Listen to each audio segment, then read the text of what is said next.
Hi hello అందరికీ నమస్కారం అండి. శాండీ బ్లాగ్ స్వాగతం. ఈరోజు నా డైలీ రొటీన్ పెద్దగా వీడియో అయితే షూట్ చేయలేదు. ఎందుకు చేయలేదు ఏంటి అనేది, అలాగే ఈరోజు రెసిపీ కూడా మీతో షేర్ చేస్తాను. ఆ రెసిపీ ఏంటి అంటే, నేను ఈ మధ్యన అంతా సమ్మర్లో బాడీకి ఏదైతే కూలింగ్ అయితే బాగుంటుందని ఆ రెసిపీస్ అయితే చేస్తాను అనమాట. ఆ రెసిపీలో సూపర్ రెసిపీ అనమాట. సింపుల్గా ఈజీగా చేసుకోవచ్చు, చాలా ఫాస్ట్గా కూడా అయిపోతుంది. ఈజీ మెథడ్లో ఎలా చేస్తాననేది ఈ వ్లాగ్లో మీతో షేర్ చేసుకుంటాను. ఫుల్గా వీడియో షూట్ చేయట్లేదు అనేది కూడా ఈ వ్లాగ్లో మీతో షేర్ చేసుకుంటాను. ఇంకా గంధమావాస్య అయిపోయింది, ఇంకా అన్నీ అయిపోయిన తర్వాత లక్షవారం రోజు వ్లాగ్ అనమాట ఇది. లక్షవారం యథావిధిగా ఎప్పుడు ప్రతి లక్షవారం ఎలా పూజ అయితే చేసేసుకున్న తర్వాత ఇక్కడ మా చిన్నోడు మా చెల్లి వాళ్ళ అబ్బాయి అనమాట. ఇంకా ఫ్రెష్గా స్నానం అది చేసిన తర్వాత వాడికి టిఫిన్ చేయమంటే నేనే తింటాను అన్నాడు. అంటే పోహా చేయమన్నారు. అదే మా అక్క అయితే మేము అటుకులు ఉప్మా అంటాం, ఇక్కడ అందరూ పోహా అంటారు. ఇంకా వాడు ఇంకా నేను చెప్తాను ఇది అన్నాడు, కానీ అది అస్సలు వాయిస్ బయటికి రావట్లేదు. అంటే వాడు చిన్నగా మాట్లాడుతున్నాడు, అందుకే ఆడు చెప్పేది ఏది క్లియర్గా వినిపించట్లేదు అనమాట. అందుకని నేను ఇంకా అది మ్యూట్లో పెట్టేశాను. ఇంకా వాడు ఎలా ఉంది ఏంటి అన్నీ అడుగుతుంటే చెప్తున్నాడు అనమాట. బాగుంది, వీడియోస్ చూస్తాను దొడ్డ అన్నీ చెప్తూనే ఉన్నాడు. వాడు నాలా వాగుతూనే ఉంటాడు. మా ఇంట్లో నేను ఎలా ఎక్కువ వాగుతానో మా సన్నీ ఎలా వాగుతాడో వాళ్ళ ఇంట్లో వాడు ఎక్కువ అలా వాగుతాడు. ఇంకా అందరి పిల్లలందరికీ అయితే పోహా ఇచ్చేసి వాడు తింటున్నాడు, కానీ చేతులు మళ్ళీ పడిపోతుందని చెప్పేసి మళ్ళీ నేనే తినిపించాను. అంటే వాడు తింటున్నాడు, కాకపోతే ఆ చేతుల గ్యాప్ నుంచి మళ్ళీ పడిపోతుంది అనమాట. అందుకే నేను తినిపించాను. అయితే మధ్యాహ్నం లంచ్లోకి చాలా సమ్మర్లో కూలింగ్ అయిన రెసిపీస్ చేస్తున్నాను అన్నాను కదా. ఈరోజు రెసిపీ ఏంటంటే దోసకాయ పప్పులో విచిత్రమే ఉంది సంధ్య అని అనొద్దు. ఇది నా స్టైల్లో నేను ఎలా చేస్తాను అనేది ఈ వ్లాగ్లో మీతో షేర్ చేసుకుంటాను. ఫస్ట్ అయితే ఒక స్పూన్ ఆయిల్ వేసుకొని ఒక 6-7 తెల్లుల్లిపాయలు, పచ్చిమిర్చి, కరివేపాకు వేసి పోపు వేపుకోండి. అదే ఆ వేగిన తర్వాత ఎంతైతే పెసరపప్పు తీసుకుంటున్నామో కందిపప్పు తీసుకుంటున్నామో అంతే పెసరపప్పు తీసుకోండి. 2 ఈక్వల్ క్వాంటిటీలో తీసుకుంటేనే మనకి పప్పు అనేది చాలా టేస్ట్ వస్తుంది. అది కూడా మనకి సమ్మర్లో కూలింగ్ అనే ఐటమే పెట్టుకోవాలి కాబట్టి నేనైతే పెసరపప్పు తీసుకున్నాను. 1/2 కప్పు పెసరపప్పు, 1/2 కప్పు కందిపప్పు. వాటితో పాటు నేను నాటు టమాటాలు అయితే 1.5-2 వేసుకోవచ్చు. నేనైతే హైబ్రిడ్ టమాటాలు కాడి 3 వేసాను. కట్ చేసుకొని అలాగే వీటితో పాటు మనం దోసకాయ తెలుసు కదా మీకు, కూరలో చేసుకునే దోసకాయ రౌండ్గా ఉంటుంది. ఆ దోసకాయని మనం తొక్క తీసేసుకొని లోపల గింజలు కూడా తీసేసుకొని ఇలా చిన్న చిన్న ముక్కలుగా కట్ చేసుకోవాలి. చాలామంది గింజలతో వేసేసుకుంటారండి. గింజలతో వేస్తే ఏంటంటే పప్పు అనేది చేదొచ్చేస్తుంది అనమాట. అందుకని చెప్పేసి గింజలు తీసేసి మనం పప్పు అనేది ప్రిపేర్ చేసుకోవాలి. ఇవన్నీ వేసుకున్న తర్వాత కొంచెం కొన్ని విషయాల్లో బుర్ర పనిచేయదు. చిన్న కుక్కర్ పెట్టేసి నేను వాటర్ అన్నీ వేసిన తర్వాత అప్పుడు చూసుకుని ఇది సరిపోదు కదా అని మళ్ళీ పెద్ద కుక్కర్ మార్చాను.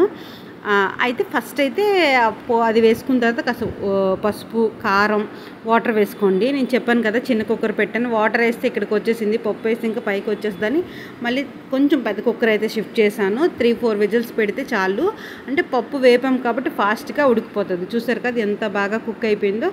జస్ట్ మనం మెదిపితే చాలండి. పప్పు కవ్వంతో అలా ఎక్కువ రఫ్ చేయొద్దు.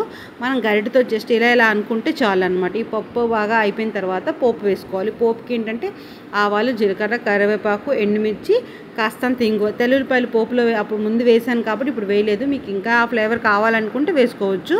పోపు అంతా వేగిపోయిన తర్వాత పప్పులోకి వేసుకొని పప్పు మరి కాస్త ఉడకనివ్వాలన్నమాట. ఇందులోకి కొంచెం సాల్ట్, పప్పు ఉడికేటప్పుడు సాల్ట్ వేయం కాబట్టి మొత్తం అంతా పప్పు ఉడికిపోయి అంతా చూసేటప్పుడు అప్పుడు కొంచెం సాల్ట్ వేసుకోండి. అలాగే మనకి కొంచెం టేస్ట్ రావడానికి కోసం కాస్తంత చింతపండు వాటర్ అనేది కూడా వేసుకోండి. అంతే అండి, సింపుల్, ఇంకేం అవసరం లేదనమాట. చాలా ఈజీగా తీసుకుని దోసకాయ పప్పు అయితే రెడీ అయిపోయింది. దీనికి కాంబినేషన్ కింద మన అప్పడాలు, మజ్జిగ వడియాలు అన్నీ చేసుకోవచ్చు. అంటే ఈ పప్పు చేసుకుని అవి ఏవో ఉంటే చాలు, మనం అడ్జస్ట్ అయ్యి చక్కగా తినేయచ్చు అన్న. కాకపోతే నేను ఎక్కువగా కర్రీ అంటే టైం ఉంటే కాయగూరలు పిల్లలు తినేది ఉంటే కనుక పప్పుతోనైనా సాంబార్తో అయినా రసంతో ఖచ్చితంగా కూర అనేది ప్రిపేర్ చేస్తాను. ఒక పప్పు తినేస్తే బలం అని చెప్పేసి కాంబినేషన్ అని చెప్పేసి అలా నేనైతే ట్రై చేయను అనమాట. ఇంకా మనకు కాంబినేషన్ కాదు, పిల్లల కోసం ఏదైనా చేసామంటే అది పర్ఫెక్ట్గా ఉండాలి, వాళ్ళకి కూడా హెల్తీగా ఉండాలని వీలైనంత వరకు ట్రై చేస్తాను. ఇన్ కేస్ అవ్వని పక్షంలో ఇంకా తప్పని పక్షంలో ఇస్తాను తప్ప ఒత్తప్పుడైతే మాత్రం ఇలా ఖచ్చితంగా ఇస్తూ ఉంటాను. అయితే ప్రజెంట్ నేను పప్పు అయితే రెడీ చేసేసి పిల్లలిద్దరికీ నేను ఈరోజు మధ్యాహ్నం లంచ్లోకి వాళ్ళకి సారీ అండి, అలవాట్లో ఇద్దరని అలవాటు అయిపోయింది కదా. వీళ్ళ నలుగురికి కూడా పప్పు చేసేసి క్యాబేజీ ఫ్రై అయితే చేశాను అనమాట. ఇంకా బుట్టాకు ఫ్రై చేసేసి ఇంకా పిల్లలకైతే అన్నం అయితే ఇచ్చేసాను. మా చిన్నోడికైతే నేనే అన్నం తినిపిస్తున్నాను. వాడు తిన్నాడు కానీ చెప్పాను కదా అంత సరిగా తినట్లేదు. అయితే నాకు కూర వద్దు దొడ్డ, పప్పు అన్నమే నాకు నచ్చింది, పప్పు అన్నమే పెట్టాడు, కూర వద్దనేసాడు. ఇంకా చక్కగా నేను తినిపిస్తే అన్నం అయితే తినేసాడు అనమాట. తినేసిన తర్వాత పప్పు ఎలా ఉంది ఏంటంటే బలం వస్తుందని చెప్తున్నాడు. అంటే వాడు చెప్తున్నాడు కరెక్టే, కాకపోతే వాయిస్ అయితే కరెక్ట్గా రావట్లేదు. అందుకని చెప్పేసి నేను వాయిస్ ఓవర్ ఇస్తున్నాను. ఇంకా పిల్లలు కూడా చక్కగా నలుగురికి అన్నం అయితే పెట్టేసాను, తినేస్తున్నారు. ఒరే కడుపుకి చలవ చేస్తుంది అలా చెప్పురానంటే బలం వస్తుందనే చెప్తున్నాడు అస్తమానం. ఇంకిన్న ఎన్ని టేకులు తీసానో తెలియదు చిన్న మొక్కకు కూడా. అంటే నేను వద్దులే నువ్వు తినంటే లేదు దొడ్డ నేను చెప్తాను అని చెప్పేసి వీడియో తీయమన్నాడు.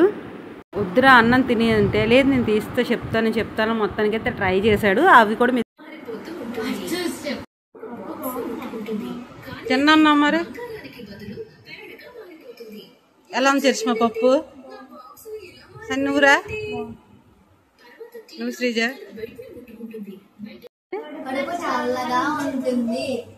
ఎలా ఉంటుంది చేసు? ఎందుకు పిల్లలు అప్పుడు ఆ మాట చెప్పారంటే నేను పప్పు అన్నం తిన్ను, నాకు ఈ పప్పు ఎప్పుడు నేను ట్రై చేయలేదు, ఇంకా సరేలా వండుదామని అయితే తీసుకొచ్చాను. ఇంకా దోసకాయ పప్పు మేము ఎప్పుడు తినము అది ఇది అన్నారు. ఒకసారి తింటే ఇలా ఉంటుంది, దానివల్ల ఇలా ఉంటుంది అని చెప్పాను. వాళ్ళు అడిగితే అదే రీజన్ చెప్తున్నారు అనమాట. అందుకని చెప్పేసి చల్లగా ఉంటుంది. స్కూల్లో మనం చిన్నప్పుడు చదివే వాళ్ళని చూసారా, 4-5 కలిసి చదివితే రాగం వచ్చేది, ఆ రాగం రిధంలో వాళ్ళైతే చెప్పారనమాట.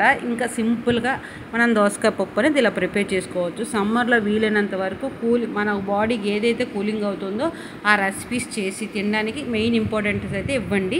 ఇదన్నమాట ఈరోజు నా డైలీ రొటీన్ వ్లాగ్. ఇలా అయితే గడిచిందండి. పిల్లలతో మరి ఫోన్స్ కానీ అదేమి నాకైతే టైం సరిపోలేదు. మా చిన్నోడు కొంచెం బయటికి వెళ్ళి మాది 2nd ఫ్లోర్ కాబట్టి బయటికి వెళ్ళి ఒంగోని చూడటం అది కొంచెం ఇబ్బంది అవుతుందని నేను ఇంకా నా డైలీ వ్లాగ్ మొత్తం పూర్తిగా అంటే షూట్ చేయడానికి అవ్వలేదు. ఆడిని చూసుకుంటూ అలా మిషన్ పని కూడా చేశాను.